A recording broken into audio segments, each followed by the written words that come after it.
Hi colleagues, and happy Friday to you. Our Smart Restart School Reopening Committee continues to work on a broad framework for our face-to-face start on August 26th. Within the next week, several teachers and principals will be invited to review the plans and to provide feedback regarding those plans. As stated previously, safety of staff and students are the top priority.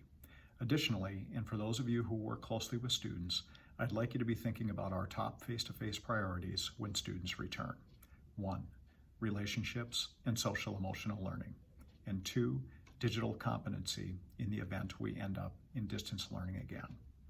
You should have received an email communication from the district on Wednesday regarding COVID-19 and the start of the school year. Specifically, the communication discusses what we know, number 2, what we do not know yet, and number 3, what we need you to do. Finally, related to our school reopening plans, parents were sent a survey yesterday regarding their degree of comfort in sending their students to school. In school board news, the newly seated school board will have its first meeting of the year next Monday at 6 p.m. via Zoom. The selection of the president and vice president will be the first order of business.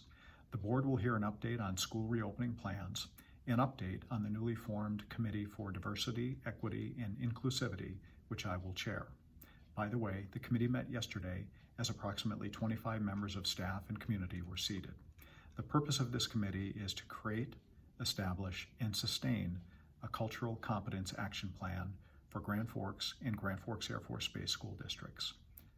Finally, the board will hear the final results of the classified compensation study that was presented and approved at the Finance Committee meeting this past Monday. The Finance Committee will recommend to the full board its approval.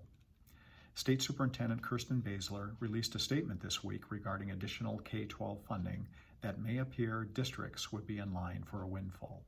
That is not the case.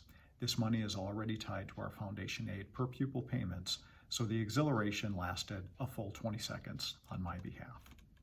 With that, all the best for a wonderful weekend.